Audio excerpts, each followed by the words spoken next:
Hello दोस्तों, welcome to my YouTube channel matric and inter coaching centre PK. आप लोगों का हमारे इकोनॉमिक्स मैक्रो इकोनॉमिक्स क्लास 12 के लेक्चर नंबर 14 में स्वागत है। आज हम लोग बात करने वाले हैं मांग का नियम, मांग में परिवर्तन। इससे पहले हम लोग मांग का नियम और मांग के नियम के अपवाद और गिफिन और विरोधाभास के अंतर में बहुत ही इम्पोर्टेंट जो टॉपिक था हम लोग लेक्चर 13 में कंप्लीट कर चुके हैं और लेक्चर 14 में आज बात करने वाले हैं। सिर्फ बात करेंगे मांग में परिवर्तन के बारे में। जैसे कि आप लोगों को पता ही है कि हम छोटे छोटे आप लोगों को टॉपिक उठाते हैं जो एग्जाम की दृष्टिकोण से महत्वपूर्ण रहता है, उसी को हम टॉपिक वाइज लेते हैं और छोटा छोटा वीडियो देते हैं ताकि आप लोगों को देखने में परेशानी ना हो। तो मांग पे परिवर्तन की बात करें तो मांग का नियम आई होप आप लोगों को पिछले लेक्चर में क्लियर हुआ होगा। तो आज हम लोग मांग पे परिवर्तन में बात करेंगे। तो मांग में परिवर्तन की अगर बात करें तो मांग में परिवर्तन जो आपका होगा वह दो टाइप से होगा। कितने टाइप से होगा? दो टाइप से। तो उसमें पहला टाइप है आपका मांग वक्र पर क्या होगा? मांग वक्र पर संचलन। क्या है? मांग वक्र पर संचलन, जो आप लोग यहाँ देख सकते हैं। और दूसरा टाइप जो आपका है मांग वक्र पर खिसकाव। क्या है? घबराना नहीं है आप लोग। मांग वक्र संचलन और खिसकाव क्या है? मांग वक्र पर संचलन और खिसकाव तो आप लोग यहाँ अभी तुरंत बता देंगे क्या है। तो मांग वक्र में परिवर्तन की बात करें तो मांग वक्र में संचलन पर फर्स्ट बार हम लोग बात करेंगे। कौन सी बात करें? क्या पर बात करेंगे? मांग वक्र पर संचलन, इसका फर्स्ट पर बात करेंगे। मांग वक्र का संचलन जो होता है वह दो टाइप से होता है। पहले क्या हुआ? मांग में परिवर्तन दो टाइप है, मांग वक्र पर संचलन और मांग वक्र का खिसकाव। उसके बाद मेरा मांग में परिवर्तन में ही एक मांग वक्र का जो मांग वक्र पर जो संचलन है उस पर हम बात करेंगे। तो उसमें से मेरा वह भी हमारा दो टाइप में है। आई होप यहाँ तक क्लियर हुआ होगा कि मांग में परिवर्तन का दो भाग, मांग वक्र पर संचलन, मांग वक्र का खिसका। और मांग वक्र पर संचलन का भी दो भाग है, मांग वक्र में विस्तार या मांग वक्र का संकुचन। क्या हुआ? मांग वक्र पर संचलन का दो पार्ट क्या है? मांग में पहला विस्तार और दूसरा मांग का संकुचन। तो बात करें मांग में परिवर्तन मुख्य रूप से दो कारण से होता है। ये जो मुख्य मांग में जो परिवर्तन यहाँ हो रहा है इसके पीछे अगर बात करें कितना कारण है तो दो कारण है। मांग में परिवर्तन का दो कारण है मुख्य रूप से। कीमत में परिवर्तन आप लोग पिछले लेक्चर में बता चुके हैं। क्या जब हम मांग के नियम के अपवाद जब बात कर रहे थे तो उसमें भी बता चुके हैं जो आपका मांग में परिवर्तन होता है वह दो कारण से होता है। एक कीमत में परिवर्तन के कारण और अन्य तत्व में परिवर्तन के कारण। क्योंकि कीमत में परिवर्तन होता है तो वस्तु की जो हमारी मांग रहती है वह कम हो जाती है, इससे मांग में परिवर्तन होता है। और अन्य तत्व में परिवर्तन होने पर भी हमारा मांग का नियम में परिवर्तन होता है। तो मांग में परिवर्तन जो होता है उसका दो कारण देख चुके आप लोग कि कीमत में परिवर्तन और दूसरा अन्य तत्व में परिवर्तन के कारण। दो नंबर में पूछा जा सकता है मांग में परिवर्तन के कारणों को लिखें या मांग में परिवर्तन के कितने कारण हैं। तो मांग में परिवर्तन का दो कारण है, पहला कीमत में परिवर्तन के कारण, वहीं दूसरा अन्य तत्व में परिवर्तन के कारण। अब बात हम लोग करेंगे फर्स्ट वाला बात करेंगे जिनको हम कीमत में परिवर्तन के कारण मांग में परिवर्तन अथवा एक ही मांग वक्र पर संचलन। ये क्या है हमारा? ये जो अभी हम लोग यहाँ देखे क्या मांग वक्र पर संचलन, तो इसी का यहाँ नीचे अथवा में और एक नाम है कि कीमत में परिवर्तन के कारण मांग में परिवर्तन अथवा एक ही मांग वक्र पर संचलन। जब कीमत में परिवर्तन होता है तो मांग में परिवर्तन होता है। वही बात है कि कीमत में परिवर्तन होने के कारण मांग में परिवर्तन अथवा एक ही मांग वक्र पर संचलन। तो इसका डिफिनेशन है जब किसी वस्तु की मांग में परिवर्तन के कारण, जब किसी वस्तु में मांग में परिवर्तन के कारण कीमत हो कि परिवर्तन के कारण कीमत हो। जब किसी वस्तु की मांग में कि अगर कोई वस्तु का मांग है, ठीक है, और इसका परिवर्तन का जो कारण है वह कारण हमारा कौन हो? कीमत हो। कौन हो? कीमत अर्थात प्राइस है।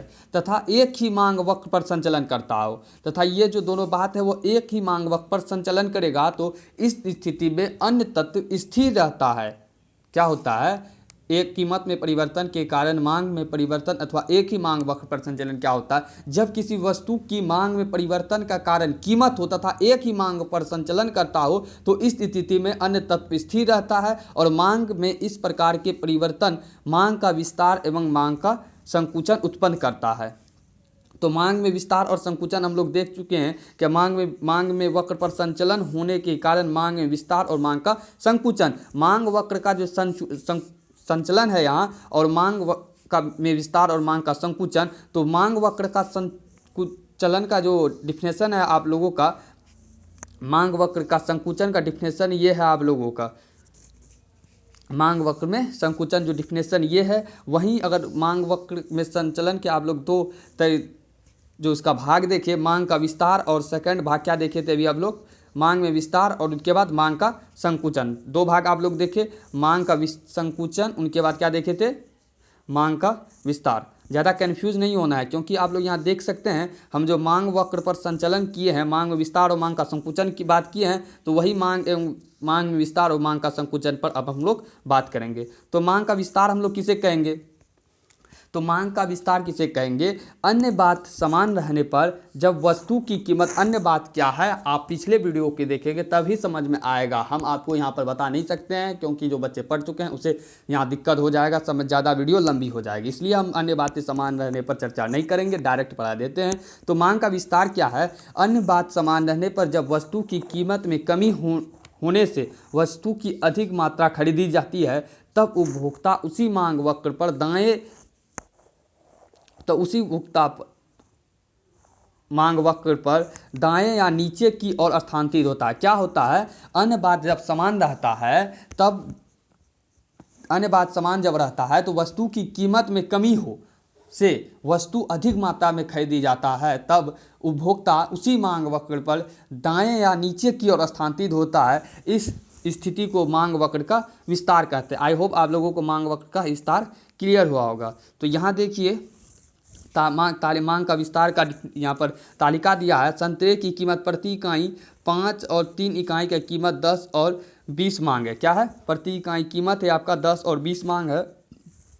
तो हम लोग वस्तु की मांग को यहाँ पर दर्शाते हैं एक्स एक्सिस और ये हमारा वाई एक्सिस, और संतरे की मांग को वाई एक्सिस पर दर्शा दिए, और हमारा क्या होता है दाएं या नीचे की ओर स्थानांतरित होता है। तो डिमांड हमारा नीचे की ओर इस प्रकार से स्थानांतरित होता है। आई होप आप लोगों को मांग का विस्तार का जो यहाँ डिफिनेशन था वो क्लियर हुआ होगा। क्या, अन्य बात समान रहने पर जब वस्तु की कीमत में कमी होने से वस्तु अधिक मात्रा खरीदी जाती है, तब उपभोक्ता की मांग वक्र पर दाएं या नीचे की ओर स्थानांतरित होता है। तो इस स्थिति को मांग का विस्तार कहते हैं। आई होप आप लोगों को ये क्लियर हुआ होगा। तो अब हम सेकंड बात करेंगे, क्या मांग वक्र पर संचलन का मांग का संकुचन पर चर्चा करेंगे। तो मांग का संकुचन हमारा यह बताता है कि अन्य बातें समान रहने पर वस्तु की कीमत अधिक हो जाने के कारण वस्तु की मात्रा कम खरीदी जाती है एवं उपभोक्ता अपनी उसी मांग वक्र पर बाईं या ऊपर की ओर स्थानांतरित होता है। तो इस स्थिति को मांग का संकुचन कहते हैं। बस इसका अपोजिट है, मांग का विस्तार का अपोजिट है मांग का संकुचन, यानी मांग में कमी। तो मांग में कमी, उसमें मांग वक्र किधर जा रहा था, ऊपर दाईं ओर या नीचे की ओर। यहीं मांग का संकुचन में बात क्या हो रहा है, मांग वक्र बाईं ओर या ऊपर की ओर जा रहा है। बस अपोजिट है, मांग वक्र बाईं ओर और ऊपर की ओर जा रहा है। जैसे कि कीमत 3 और 5 है, तो वस्तु की कीमत मांग देखिए 20 है फिर 10 है। तो इसका अर्थात क्या है, ऊपर से नीचे से ऊपर की ओर जा रहा है, अर्थात बाईं ओर जा रहा है।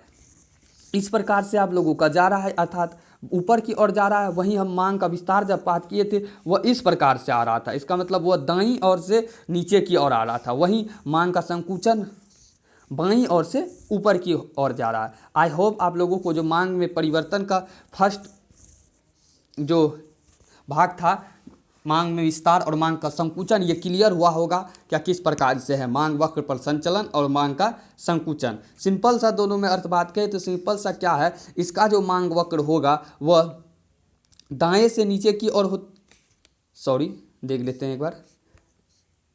मांग में विस्तार जो होता है वह दाएं से, सही था हम लोगों का, क्या वह हमारा दाएं से नीचे की ओर होता है मांग में विस्तार। वही मांग का संकुचन जो हम लोगों का होता है वो आपका बाएं से ऊपर की ओर होता है, बाएं से ऊपर की ओर होता है। बस इतना भी हो रहेगा आप लोगों को याद, तो वहाँ आराम से लिख सकते हैं। अब सेकंड वाले पर बात करेंगे, मांग वक्र में जो खिसकाव होता है मांग में परिवर्तन के कारण, उस पर अब हम लोग चर्चा करेंगे। हमारा सेकंड है, तो चलिए इस पर बात करते हैं।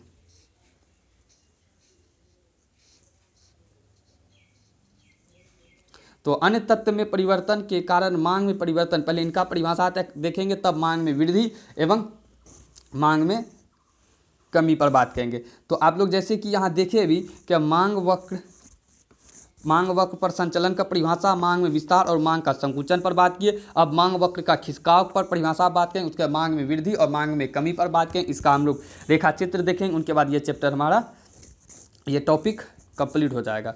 तो बात करते हैं हम लोग अन्य तत्व में परिवर्तन के कारण मांग में परिवर्तन किस प्रकार से होता है। कीमत के स्थिर रहने पर, क्या बता रहा है, कीमत के स्थिर रहने पर अन्य तत्व में परिवर्तन के कारण, उसमें क्या हो रहा था अभी हम लोगों का, अन्य तत्व स्थिर रहने पर, यहाँ क्या हो रहा है, कीमत के स्थिर रहने पर आय तत्वों में परिवर्तन के कारण, अन्य तत्व में परिवर्तन के कारण मांग में जो परिवर्तन होता है उसे मांग वक्र का खिसकाव कहते हैं। क्या किसे कहते हैं, मांग वक्र का खिसकाव। क्या कीमत के स्थिर रहने पर अन्य तत्व में परिवर्तन के कारण मांग में जो परिवर्तन होता है, किसमें होता है, कीमत का स्थिर रहने पर अन्य तत्व में परिवर्तन के कारण मांग में जो परिवर्तन होता है उसे मांग वक्र का खिसकाव, अन्य तत्वों में परिवर्तन के कारण मांग में वृद्धि या मांग में कमी होता है। अन्य तत्व में जो परिवर्तन होगा इसी से हमारा जो होगा वह मांग में वृद्धि भी होगा, और उसमें क्या हुआ था, विस्तार और संकुचन, इसमें वृद्धि और कमी, क्या हो रहा है, वृद्धि और कमी। तो फर्स्ट पर बात करेंगे तो मांग में वृद्धि है। मांग में वृद्धि पर बात क्या करेंगे हम लोग, कीमत के स्थिर रहने पर अन्य तत्व, कीमत के स्थिर रहने पर अन्य तत्व यानी कि आय संबंधित वस्तुओं की कीमत, रुचि, फैशन, जनसंख्या, आकार आदि। अन्य तत्व क्या हो गया, आय संबंधित वस्तु, कीमत, रुचि, फैशन, जनसंख्या, आकार आदि। अन्य तत्व वस्तु कीमत के स्थिर रहने पर अन्य तत्व में परिवर्तन के कारण जब मांग वक्र बाएं से दाईं ओर खिसक जाती है, क्या हो जाती है, बाएं से दाईं ओर खिसक जाती है, तो उसे मांग वृद्धि कहते हैं। मांग वृद्धि किसे कहते हैं, कीमत के स्थिर रहने पर अन्य तत्व में आय से संबंधित वस्तु की रुचि, फैशन, जनसंख्या, आकार आदि, वही अन्य तत्व में परिवर्तन के जब मांग वक्र बाईं से दाईं की ओर खिसक जाती है, बाईं से दाईं की ओर खिसक जाती है, तो इसे मांग में वृद्धि कहते हैं। तो प्रति इकाई कीमत यहाँ दिया गया है और मांग दिया गया 10, प्रति इकाई कीमत 10 और प्रति इकाई कीमत 10, तो 5 और 10 मांग आता है। तो हमारा जो ये मांग वक्र है वह इस प्रकार से पहले था, अब कैसा हो गया, इस प्रकार, वह हमारा दाईं ओर खिसक जा रहा है, तो इसी को हम लोग कहेंगे मांग में वृद्धि।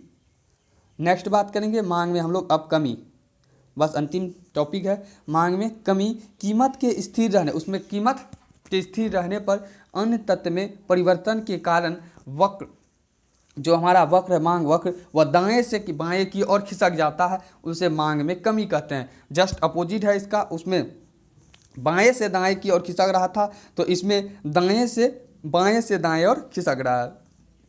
तो यहाँ भी उसी प्रकार से प्रति इकाई कीमत और मांग दिया गया है और ग्राफ देकर वही दर्शा दिया गया है, दाएं से बाएं की ओर हमारा ये खिसक रहा है जो हमारा मांग वक्र है। आई होप आप लोगों को ये एकदम छोटा सा टॉपिक था, इससे कम ही आप लोगों के 2 नंबर आने की संभावना रहती है, तो आप लोग इससे थोड़ा बहुत याद कर लेंगे, क्योंकि ज़्यादा इससे प्रश्न आएगा ही नहीं। ऑब्जेक्टिव आ गया तो आ गया, नहीं तो अन्यथा 2 नंबर में ही आएगा, वो सिंपल सा सवाल आएगा, क्या मांग में परिवर्तन के कारण को लिखें। तो आई होप आप लोग यहाँ क्या समझे भी, क्या मांग वक्र पर जो संचलन, मांग में परिवर्तन का फर्स्ट 2 बात, मांग में परिवर्तन 2 कारण से होगा, मांग वक्र पर संचलन और मांग वक्र पर खिसकाव, बस यहाँ खत्म हुआ। उनके बाद मांग में संचलन 2 प्रकार से हो जाएगा, मांग में विस्तार और संकुचन, और मांग वक्र का खिसकाव, वृद्धि और कमी। आई होप आप लोगों को मांग में परिवर्तन कंप्लीट हुआ होगा।